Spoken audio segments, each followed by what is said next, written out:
Gênesis, capítulo 40. José interpreta 2 sonhos. Depois dessas coisas, o copeiro do rei do Egito e o seu padeiro cometeram uma ofensa contra o seu senhor, o rei do Egito. Por causa disso, o faraó indignou-se contra seus 2 oficiais, contra o copeiro-chefe e contra o padeiro-chefe. E mandou detê-los na casa do capitão da guarda, no cárcere onde José estava preso. E o capitão da guarda colocou-os a cargo de José para que os servisse. Assim ficaram algum tempo detidos. Aconteceu que o copeiro e o padeiro do rei do Egito, que estavam presos no cárcere, tiveram um sonho na mesma noite, cada um o seu sonho, cada sonho com a sua interpretação. Quando José foi até eles pela manhã, viu que estavam perturbados. Então perguntou a esses oficiais do faraó, que com ele estavam no cárcere da casa de seu senhor: por que o vosso semblante está tão triste hoje?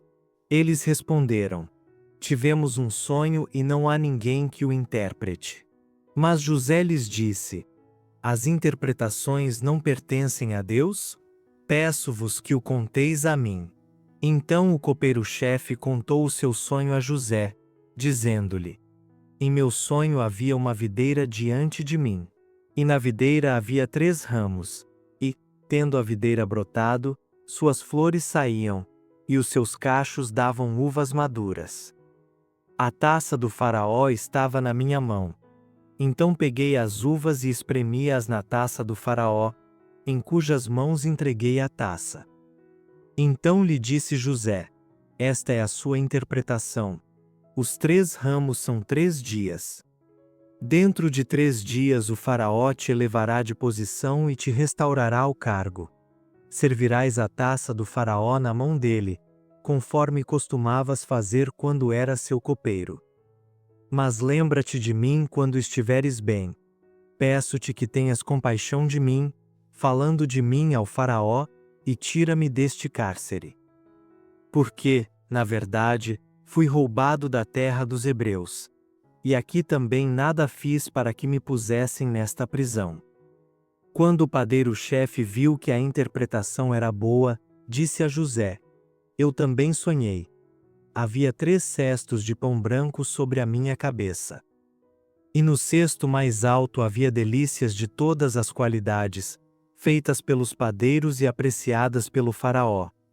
E as aves os comiam do cesto que estava sobre a minha cabeça. Então José respondeu: esta é a interpretação do sonho. Os 3 cestos são 3 dias. Dentro de 3 dias o faraó irá cortar a tua cabeça, te pendurará no madeiro, e as aves comerão a tua carne. E aconteceu que no 3º dia, aniversário do faraó, este deu um banquete a todos os seus subordinados. E no meio dos subordinados restaurou a posição do copeiro-chefe e do padeiro-chefe. E restaurou o copeiro-chefe ao seu cargo de copeiro, e este voltou a servir a taça na mão do faraó. Mas enforcou o padeiro-chefe, a exemplo do que José lhes havia interpretado. O copeiro-chefe, porém, não se lembrou de José. Pelo contrário, esqueceu-se dele. Gênesis, capítulo 41. José interpreta os sonhos do faraó. Passados 2 anos inteiros, o faraó sonhou que estava em pé junto ao rio Nilo. Então subiram do rio 7 vacas, bonitas e gordas, que foram pastar no meio dos juncos. Depois delas, subiram do rio outras 7 vacas, feias e magras, que pararam junto às outras vacas à beira do Nilo. Então as vacas feias e magras devoraram as 7 bonitas e gordas. E o faraó acordou. Depois ele voltou a dormir e tornou a sonhar. 7 espigas cheias e boas brotaram de um mesmo pé. Depois delas, brotaram 7 espigas miúdas e queimadas pelo vento oriental. Então as espigas miúdas devoraram as 7 espigas grandes e cheias. E o faraó acordou. Tinha sido um sonho. Pela manhã, o seu espírito estava perturbado. Por isso mandou chamar todos os adivinhos e sábios do Egito. O faraó contou-lhes os sonhos, mas não havia quem os interpretasse para ele. Então o copeiro-mor falou ao faraó: Lembro-me hoje das minhas faltas. Quando o faraó estava muito indignado com os seus subordinados, e mandou-me à prisão na casa do capitão da guarda, a mim e ao padeiro-mor. Eu e ele tivemos um sonho na mesma noite. Sonhamos cada um o seu sonho, cada sonho com a sua interpretação. Um rapaz hebreu, servo do capitão da guarda, estava ali conosco. Contamos a ele os nossos sonhos, e ele os interpretou para nós, a cada um conforme o seu sonho. E aconteceu conforme a sua interpretação. Eu fui restituído ao meu cargo, e o outro foi enforcado. Então o faraó mandou chamar José, e o fizeram sair rapidamente da prisão. Ele se barbeou, mudou de roupa e se apresentou ao faraó. E o faraó disse a José: Tive um sonho, e não há quem o interprete.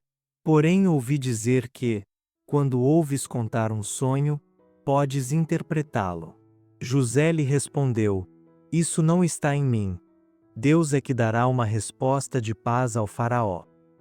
Então o faraó disse a José: Em meu sonho eu estava em pé à beira do Nilo. Então subiram do rio 7 vacas gordas e bonitas, que foram pastar no meio dos juncos. Depois delas, subiram outras 7 vacas, fracas, muito feias e magras, tão feias como nunca vi em toda a terra do Egito. Então as vacas magras e feias devoraram as primeiras 7 vacas gordas. E, depois de as terem comido, não se podia reconhecer que o houvessem feito, porque o aspecto delas ainda era tão feio como no princípio. Então acordei. Depois vi em meu sonho que subiam de uma só haste 7 espigas cheias e boas. Depois delas, brotaram 7 espigas murchas, miúdas e queimadas pelo vento oriental. Então as espigas miúdas devoraram as 7 espigas boas. Contei isso aos magos, mas não houve quem o interpretasse para mim. Então José lhe disse: O sonho do faraó é um só. Deus mostrou ao faraó o que ele há de fazer. As 7 vacas boas são 7 anos. As 7 espigas boas também são 7 anos. O sonho é um só. De igual modo, as 7 vacas magras e feias, que subiram depois delas, são 7 anos, assim como também as 7 espigas miúdas e queimadas pelo vento oriental. Serão 7 anos de fome. É isto o que eu disse ao faraó. Deus mostrou ao faraó o que ele há de fazer.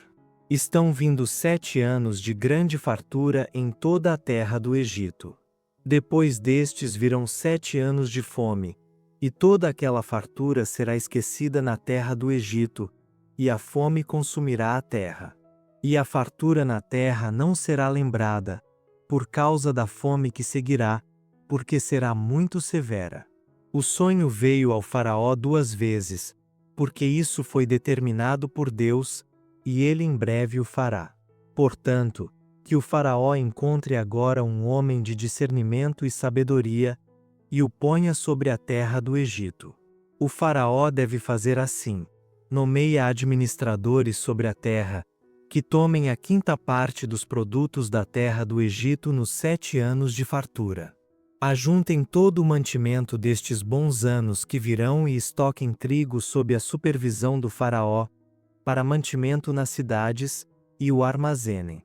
Assim o mantimento servirá de provisão para a terra nos 7 anos de fome que haverá na terra do Egito, para que a terra não pereça de fome. José torna-se governador do Egito.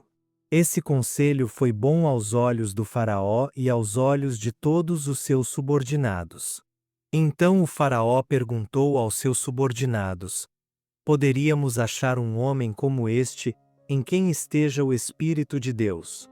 Depois o faraó disse a José: Visto que Deus te revelou tudo isso, ninguém há que tenha discernimento e sabedoria como tu.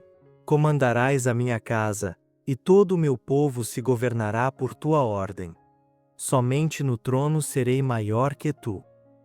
E o faraó disse mais a José: Eu te coloco no comando de toda a terra do Egito. Então o faraó tirou da mão o seu anel de selar, colocou-o na mão de José, vestiu-o de traje de linho fino e lhe pôs uma corrente de ouro no pescoço. Além disso, ele o fez subir à sua segunda carruagem, e conclamavam diante dele: Ajoelhai-vos. Assim o faraó o colocou sobre toda a terra do Egito. E o faraó disse ainda a José: Eu sou o faraó, mas sem teu aval ninguém levantará a mão ou o pé em toda a terra do Egito. O faraó deu a José o nome de Zafenate-Paneia e por mulher Azenate, filha de Potífera, sacerdote de On. Depois disso, José viajou por toda a terra do Egito. José era da idade de 30 anos quando se apresentou ao faraó, rei do Egito. E José saiu da presença do faraó e foi percorrer toda a terra do Egito. Durante os 7 anos de fartura, a terra produziu muito. E José ajuntou todo o mantimento dos 7 anos produzido na terra do Egito, e o armazenou nas cidades, e armazenou em cada cidade o mantimento dos campos dos arredores. Assim José estocou muitíssimo trigo, como a areia do mar, até que parou de contar, porque não se podia mais contá-lo. Antes que chegasse o ano da fome, nasceram 2 filhos a José, os quais lhe deu Azenate, filha de Potífera, sacerdote de On. José deu ao primogênito o nome de Manassés, pois disse: Deus me fez esquecer de todo o meu sofrer e de toda a casa de meu pai. Ao segundo, ele deu o nome de Efraim, pois disse: Deus me fez prosperar na terra da minha aflição. Então se acabaram os 7 anos de fartura que houve na terra do Egito. E começaram a vir os 7 anos de fome, como José tinha dito. E havia fome em todas as terras. Porém, havia comida em toda a terra do Egito. Depois, quando toda a terra do Egito teve fome, o povo clamou ao faraó por comida. Então o faraó disse a todos os egípcios: Ide a José e fazei o que ele vos disser. De modo que, estando a fome sobre toda a terra, José abriu todos os depósitos e passou a vender aos egípcios, porque a fome prevalecia na terra do Egito. Também vinha ao Egito gente de todas as terras para comprar de José, porque a fome prevalecia em todas as terras.